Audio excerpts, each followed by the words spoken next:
Welcome to Forum 2019, live from Washington, D.C. I'm Ron Painter, CEO for the National Association of Workforce Boards, and sitting down with me is Maria Flynn, CEO for JFF. Maria, welcome. Hi. Thanks, Ron. It's great to be here. It is great it's always great to be hanging out with you. It really is. Talk a little bit about JFF. You're now the CEO, been for a little bit. Talk about what's JFF about. Yeah, so JFF, we've been around for 35 years. Wow. And we really sit at the kind of the unique intersection of education and workforce and policy and practice. We do work in 42 states around the country. Wow, say that, 42 states? 42 states, yeah. So we have a pretty big footprint. I like to think of us as a big tent. So we do, I think, a lot of convening across the K-12 post-secondary and workforce space. And increasingly, we're doing more work directly with mission-aligned startups and corporations as well. Oh, we're going to talk about a project that we're working with you guys with, a joint venture, which I'm really excited about. But I want to go back and former official with the U.S. Department of Labor. What are you seeing as the changes that have happened since you got into the industry? Yeah, so I kind of grew up in the industry. So You did? My dad worked in workforce development. He was really active in the New Jersey Department of Labor when I was growing up. So I grew up around these issues. And I think I have a mix of optimism and pessimism at the same time these days. A little bipolar on the outlook. Because on one hand, I feel like as a workforce development field, we have a lot of the same conversations a lot. Yeah. So it's a little bit of Groundhog's Day sometimes around how do we build better partnerships, how do we scale what works.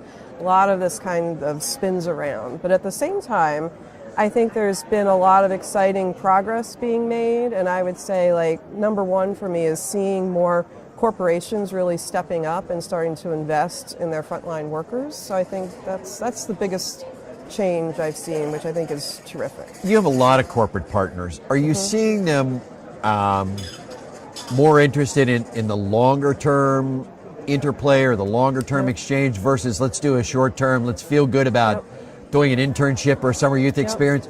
Are you seeing them starting to think more about how do we are more deeply engaged? Yeah, so I think we're seeing a lot of things. I think we're seeing employers looking more around how to diversify their talent pipeline. I think we're seeing them look at how do we, kind of grow our own, how do we invest in our workforce, particularly in the tight labor market. And I think increasingly we're seeing them begin to look kind of beyond their corporate walls into seeing like how are they a player in their regional economy, how are they operating at a national scale, how are they thinking about where do their workers kind of advance, whether it's within their company or outside of their company. So it's, in some ways it's building a different kind of brand. It's we're a part of the community. Yep. You guys are doing a lot of work talking about subjects that come around again. Yep. You guys are doing a lot of work around work-based learning. We are. So we have a Center on Apprenticeship and Work-Based Learning, which is led by Eric Sells-Now, who's around here somewhere. And it's exciting because we're looking at those issues really along the continuum of population. So we're doing a lot of work through our Pathways to Prosperity Network that looks at how to engage high school students in quality work-based learning experiences. We're looking at it from an opportunity youth perspective and also from an incumbent worker perspective. So work-based learning's been around a while. Time. Apprenticeship's been around a while. Are you seeing, like, obviously there's renewed interest, but is the interest different? Are we looking for different kind of skills that we're trying to build? I think that interest seems to be more widespread, which is encouraging. I think we're seeing it because we don't think of it just as like, oh, I'm going to be a carpenter, so I got to be a journeyman. We're thinking about, really IT across a lot of sectors, insurance, healthcare, IT. We're seeing it across populations. I think we definitely still have an issue around not enough diversity and inclusion in apprenticeships. So we held a meeting with a group of employers just this week in Baltimore that the Casey Foundation sponsored to really try to dig into that issue more, because despite its growth, registered apprenticeship is still predominantly white men. So we're continuing to push on that issue. And then we have a little... Not that there's anything wrong.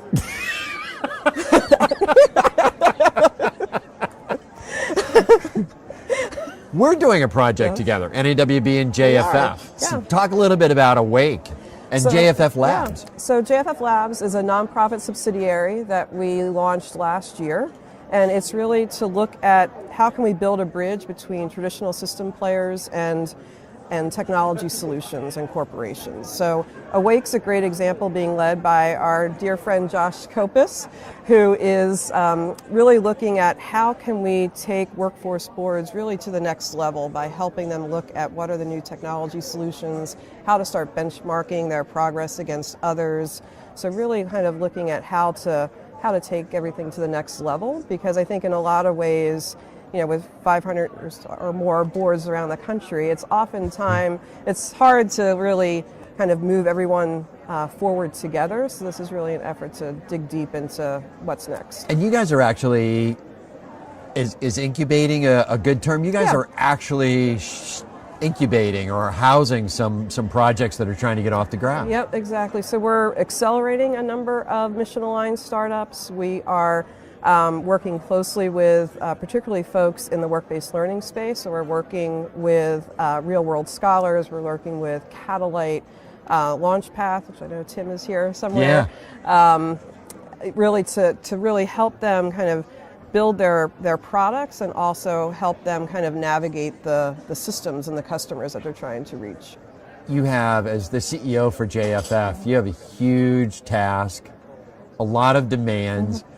What's the kind of thing that in the morning you wake up and it's the fun thing? You know that I'm going to enjoy this part of the day. What is that for you now? For me, it's really building these relationships with new players. And so, as someone who has worked, really in the same system for 28 years now, it's exciting to be kind of branching out and talking more to the corporate players, talking more to the tech entrepreneurs, talking to not just foundations, but different types of investors, VCs. So like really starting to kind of knit these conversations together in different ways. That's what's exciting to me these days. So it is a different game. There's more interest in workforce development. It's not just something that, oh yeah, let's do this thing called workforce development. Right. It is now becoming a part of just really the part of all kinds of planning. It is, and I think where folks like, I think you and I can add a lot of value is that a lot of the new players don't have an understanding of the field, right? Of what came before and what works and what doesn't. So I think those of us who have been around a while can help bring the new folks up to speed a little faster. We're seasoned. That's right. We've done a little bit. Maria Flynn, CEO for JFF, thanks for sitting down and joining me. I really appreciate it. I really appreciate our partnership. Thanks. Sure.